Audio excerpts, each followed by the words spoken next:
السلام عليكم اخواتي، نتمنى تكونوا بخير وعلى خير. اليوم غادي نحضروا تحليه او دي بادلين بدون فرن وبدون عجين.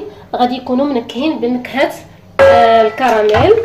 اول حاجه في هذه الوصفه غادي نحضروا اول شيء الكراميل اللي هو عباره عن غادي ندير كاس وغادي نضيف واحد النصف. علاش غادي نزيد شويه؟ لان انا بغيت يتبقى لي شويه، حيت غنحتاج كاس ديال الصلصه ديال الكراميل وغادي نشيط منها شويه بالنسبه للتزيين ديال هاد لي مادلين اللي غادي نحضروا دابا. انا هاد السكر غادي نديرو فوق البوطه على نار مهيله حتى يولي كراميليزي، تيولي اللون ديالو قهوي بني، يذوب مزيان. وغادي نضيف ليه معلقه كبيره ديال الزبده طريه وواحد المعلقه ديال النشا. انا غادي نحطها في الكاس وغادي نضيف عليها الماء حتى لهنايا بهذا الشكل، بحال هكا. غادي نعمرها وغادي نديرها في الكاس ونضيف عليها شويه ديال الماء، نعمر الكاس حتى الفوق وغادي ندوب فيه هاد النشا. وعلى ما يذوب ليا السكر سنيده فوق البوطه غادي نرجع باش نكمل معكم هاد الصلصه باش ننتقلوا للمادلينات اللي غنوجدوا اليوم. كما كتشوفوا معايا البنات، السكر من بعد ما داب كيولي بحال هكا، ما تغفلوش عليه، راه سهله الوصفه. يعني هاد السكر غير ما تنساوهش. نحاول نحط الزبده ومباشره غادي نوضع موراها العافيه راه ناقصه، وغادي نزيد النشا اللي يخلط، ولكن غير بشويه نخويوه لان السكر سخون وبحال اللي غيبدا يتحجر. ما تخافوش، غيكون غير بشويه بشويه.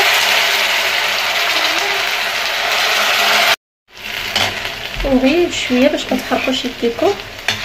صافي غادي نبقى نخلط واحد شويه، غادي تعقد صلصه الكراميل ونضيف عليها البوطه باش نكملوا الوصفه ديالنا. من بعد ما وجدات ليا داك صلصه الكراميل، ها هي راه ما خليتهاش بزاف، صافي غير طلعت عليها الغليه. كنطفي هاد الصلصه مزيان نحضروها، كتبقى لنا في الدار للتزيين اي نوع من الكيك، الصابلي هكا فلون. كتشوفوا كيف كتجي اللون ديالها. نوريها لكم في الزلافه. هذا هو اللي خليت بالنسبه للتزيين، راه باقي سخون. غادي نخلي هذه للتزيين، وهذا هو اللي غادي نستعملو في الوصفه ديال اليوم. غادي نخليه هنايا. هنا غادي نوضع نصف لتر من الحليب،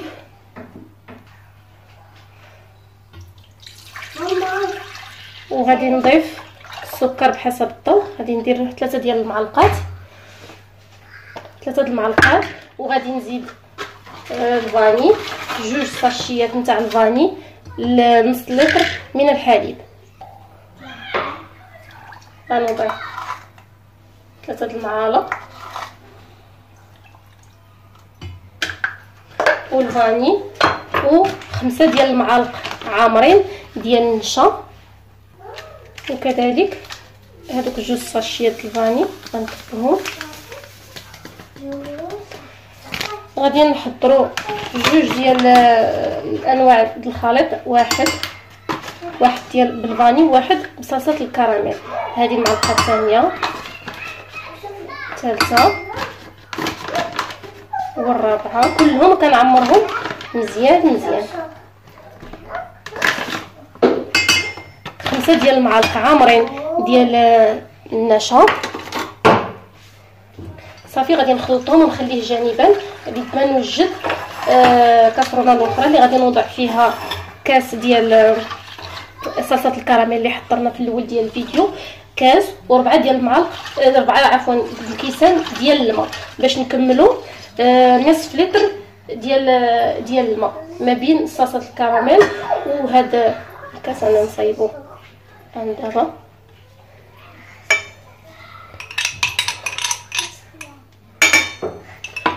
وبهذا الكاس النيت غنخلي هذا هنا جانبا، ما نحطوش في البوطه هو الاول، ولكن تنحط الكاسرونات بجوج.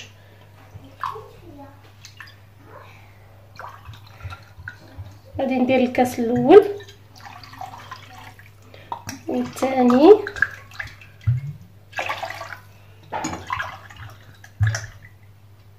الثالث وهذا الرابع.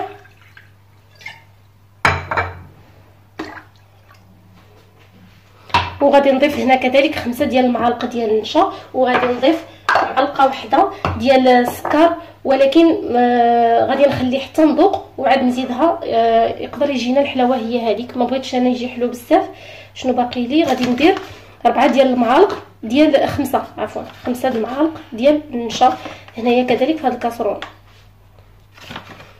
صافي غادي ندير 5 كما قلت عامرين حتى هما كذلك مزيان، وغادي نوضعهم فوق البوطه على نار متوسطه، وحنا كنحركوا في هذه الكاسرونه في الكاسرونه الاخرى حتى يعقد لينا الخليط تاعهم بجوج، ونتلاقاو من بعد ما وجدوا ليا الكريمات بجوج. هذه ديال الكراميل وهذه اللي وجدنا ديال الفاني.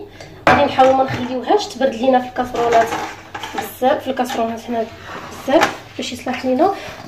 نحطوهم. انا غادي دهنت هاد المولات بالزيت، علاش؟ غير باش نبغي نزولهم، ناخذ واحد 2 معلقات نجي نزولهم يجيوني ساهلين.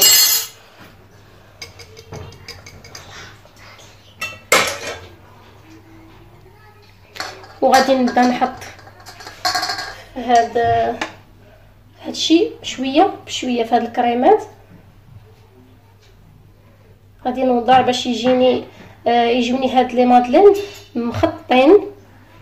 غنحاول نبدا نحط شويه بشويه، طبقه فوق طبقه، بهذه الطريقه كيف ما كتشوفوا معايا. وممكن ديروهم في المول عائلي كبير ونقطعوه بحال الكيك. انا صايبتهم هنايا في المولات الفرديه.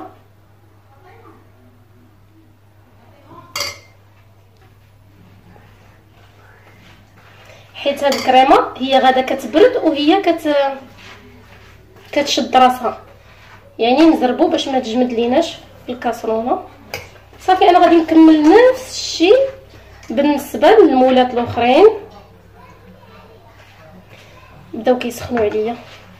صافي غادي نكمل بحال هكا تنعمر هاد القوالب كلها.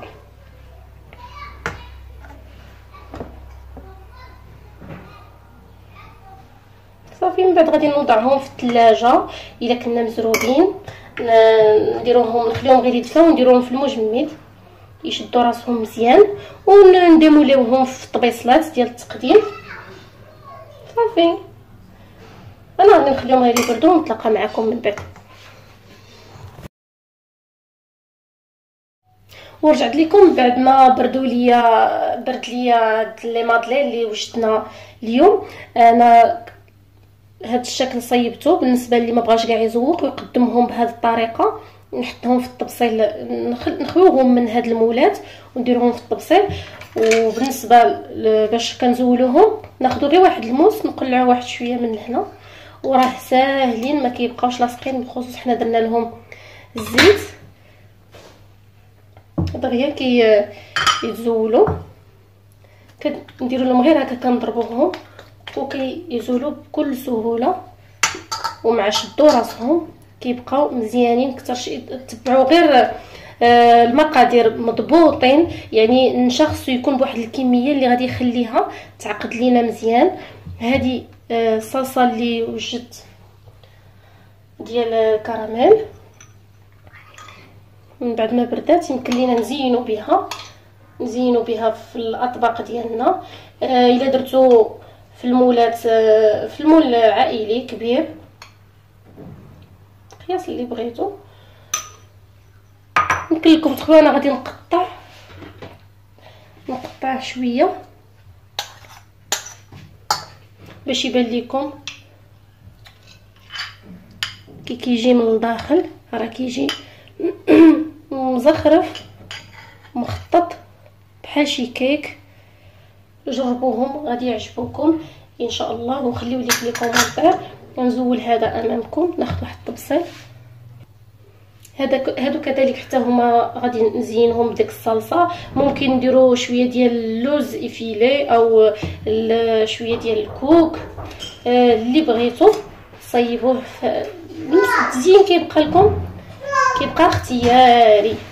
هانتوما بغيتو تقدموها بهاد الطريقه قدموه، بغيتو تقلبوه على الوجه ديالو كيبقى لكم الاختيار. بغيتو تمرمدوه كامل في الكوك، المهم تزين. هذا هو هذه هي الوصفه، والتزيين كيبقى لكم اخواتي. تزينوا كيف ما بغيتو كيف ما حبيتو.